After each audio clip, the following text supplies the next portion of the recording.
வணக்கம் உறவுகளே. இன்றைக்கி நம்ம ஒடிசாவில் வந்துட்டு சந்தைக்கு போகிறதா சொல்லியிருந்தோம். நம்ம சந்தையில் போய் என்னென்ன பொருள் வாங்கிட்டு வந்தாங்கிறத பார்ப்போம். இப்போ எல்லாத்தையும் பேக்லேருந்து ஒன்றா கொட்டி வச்சிட்டேன். வாங்க தனித்தனியாக பிரித்து என்னென்ன பொருள் வாங்கியிருக்கேன், எவ்வளோ ரேட்டுங்கிறத பார்க்கலாம். இது பார்த்திங்கன்னா இந்த ஊரில் பொத்தின்னு சொல்கிறாங்க. ஒரு கட்டு 20 ரூபா. நம்ம தமிழ்நாட்டில் தட்டைப்பேர்னு சொல்லுவோம்ல, அதுதான் இது. எனக்கே கொஞ்ச நாள் இந்த பேர் தெரியாமல் இருந்துச்சு, அப்புறம் தான் தெரிய ஆரம்பிச்சு. தக்காளி பார்த்திங்கனாக்கா கிலோ 20 ரூபான்னு சொல்லிட்டு 1,5 கிலோ தக்காளி வாங்கியிருந்தோம் 30 ரூபாய்க்கு. அதுமாதிரி நாட்டு தக்காளியாக பார்த்து வாங்கலான்னு பார்த்தா இங்கே நாட்டு தக்காளி அப்புறம் ஹைப்ரிட் தக்காளி 2 கலந்து தான் இருந்துச்சு. சரின்னு சொல்லிட்டு நானும் வாங்கிட்டேன். கொஞ்சம் கொஞ்சம் பழமாகவும் எடுத்து வாங்கிட்டேன். 30 ரூபா வந்துச்சு. அடுத்து பார்த்திங்கனாக்கா பாவக்காய் கிலோ 40 ரூபான்னு சொன்னாங்க. நம்ம ஊரில் கிலோ 60 ரூபா. அது நல்லா பெரிய பெரிய பாவக்காய் இருக்கும். இங்கே பெரிய பாவக்காய் தனியாகவும் இந்த சின்ன பாவக்காய் தனியாகவும் இதை விட சின்ன பாவக்காவும் இருந்துச்சு. சரி, அந்த சின்ன பாவக்காய் வாங்கலாம், குட்டி பாவக்கான்னு நினச்சேன். நான் பார்த்துட்டு ஒரு ரவுண்டு மார்க்கெட்டுக்குள்ளே சுற்றிட்டு வரலாங்கிறதுக்குள்ளே அந்த பாவக்காய் முடிஞ்சிருச்சு. அதனால் இந்த பாவக்காய் தான் வாங்கினேன். கிலோ 40 ரூபான்னு சொன்னாங்க. 1 கிலோ பாவக்காய் வாங்கியிருந்தேன்.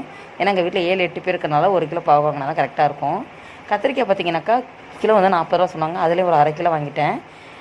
உருண்டை கத்திரிக்காய் வாங்கலாம்னு சொல்லி ட்ரை பண்ணேன். பார்த்திங்கன்னா உருண்டை கத்திரிக்காய் ஒவ்வொன்றும் ஒரு 1/2 கிலோ 3/4 கிலோ 1 கிலோ சைஸில் இருந்துச்சு. இது நமக்கு செட் ஆகாது, உள்ளே பூச்சி கிச்சு சொத்தையாக என்ன பண்ணுறது சொல்லிட்டு விதைய வேறு இருந்துடும் சொல்லிட்டு அதை வாங்காமல் நீட்டு கத்திரிக்காய் வாங்கலாம் சின்ன சின்ன கத்திரிக்காய் திருப்பி பார்த்து இதுதான் கிடச்சிச்சு. இதில் ஒரு 1/2 கிலோ வாங்கிட்டேன். இது பார்த்திங்கன்னா புட்டோல்னு சொல்கிறாங்க. ஆனால் தமிழ் இருக்க என்ன பேருங்கிறது எனக்கு தெரியாது. உங்களுக்கு யாருக்கா தெரிஞ்சுன்னா நம்ம கமெண்ட் பாக்ஸில் சொல்லுங்கள், நானும் தெரிஞ்சுக்கிறேன். இது பார்த்திங்கனாக்கா கிலோ 100 ரூபான்னு சொன்னாங்க. என்ன இவ்வளோ ரேட்டுன்னு கேட்டதுக்கு ஆமாம்மா வேணால் 1 கிலோ வேணால் வாங்கிங்க, 80 ரூபாய்க்கு தரேனாங்க. வேணாம் 1 கிலோ வேணான்னு சொல்லிட்டு இதில் ஒரு 300 கிராம் வாங்கினேன். இது ஒரு 30 ரூபா கிட்ட வந்துச்சு. அடுத்து பார்த்திங்கன்னா பச்சை மிளகாய் ஒரு 10 ரூபாய்க்கு வாங்கினேன். நம்ம ஊர் பச்சை மிளகாலாம் அது ஒரு சைஸாக இருக்கும். இங்கே உள்ள பச்சை மிளகா பார்த்திங்கனாக்கா ஒரு மாதிரி கருப்படிச்ச மாதிரி அந்த பச்சையிலே கருப்பு கலர் கலந்த மாதிரி இருக்கும். ஆனால் கடிச்சு பார்த்திங்கன்னா கார் நல்லா சுள்ளுன்னு ஏறும். ட்ரெயின்லலாம் பார்த்திங்கனாக்கா ஒரு சமோசா ஒரு உருண்டைக்கிழங்கு போண்டா இந்த மாதிரி எதாவது வாங்கினோம்னாக்கா ஒரு பச்சை மிளகா கூட வச்சு கொடுப்பாங்க. அது இந்த மிளகா தான். அப்புறம் பார்த்திங்கன்னா ஜீனி 1 கிலோ வாங்கியிருந்தோம். அப்புறம் பார்த்திங்கன்னா குழம்பு மசாலா பொடியெல்லாம் கலந்தது பேக்கெட்டாக கிடச்சிச்சு. ஒரு பேக்கெட் 10 ரூபானாங்க. அது ஒரு 4 பேக்கெட் வாங்கியிருந்தேன். இங்கே 3/4 பேக்கெட் மிளகாத்தூள் தான் யூஸ் பண்ணுறாங்க.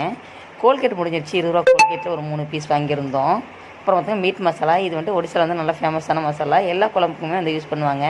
அதோட சிக்கன் மட்டன் மீன் குழம்புக்கு நான்வெஜ்ஜுக்கெல்லாம் யூஸ் பண்ணால் இந்த டேஸ்ட்டே வேறு லெவலில் இருக்கும். அப்புறம் பார்த்திங்கனாக்கா இந்த வத்தல் பாக்கெட் என் பையனுக்காக கேட்டிருந்தான்னு சொல்லிட்டு வாங்கினா அது ஒரு 20 ரூபா. மீல் மேக்கர் வாங்கியிருந்தோம் சோயாபீன்ஸ், இந்த பாக்கெட் ஒரு 20 ரூபா. அப்புறம் என்னென்னு பார்த்தீங்கன்னாக்கா மேகி வாங்கியிருந்தோம். மேகியில் இதில் என்ன ஸ்பெஷல் அப்படின்னு பார்த்தீங்கன்னாக்கா இந்த பேக்கெட் 5 ரூபா தான். நம்ம ஊர்லலாம் ஒரு பேக்கெட் 10 ரூபா 12 ரூபாலேருந்து இப்போ 15 ரூபா ஆகிடுச்சு. 60 ரூபா பேக்கெட்டில் 4 பீஸ் தான் இருக்குது. இது பார்த்திங்கன்னா 5 ரூபா தான். சரி, தம்பி ரொம்ப நாளாக கேட்டிருக்கான்னு சொல்லிட்டு வாங்கியாச்சு. நாங்கள் சந்தைக்கு போய் இந்த பொருள் வாங்கிட்டு வந்திருந்தோம். வீடியோ பிடிச்சிருந்தா லைக் பண்ணுங்கள், கமெண்ட் பண்ணுங்கள், ஷேர் பண்ணுங்கள். நம்மளோட சேனலை ஃபஸ்ட் டைம் பார்க்க நம்ம சேனலை சப்ஸ்கிரைப் பண்ணிடுங்க. ஒடிசா பற்றின தகவல் எதாவது தெரிஞ்சுங்கன்னா நம்மளோட சேனலை சப்ஸ்கிரைப் பண்ணிவிட்டுங்க. பெல்லுக்கான கிளிக் பண்ணிவிடுங்க. நம்ம போடுற வீடியோ அனைத்து உங்களுக்கு உடனே வரும்.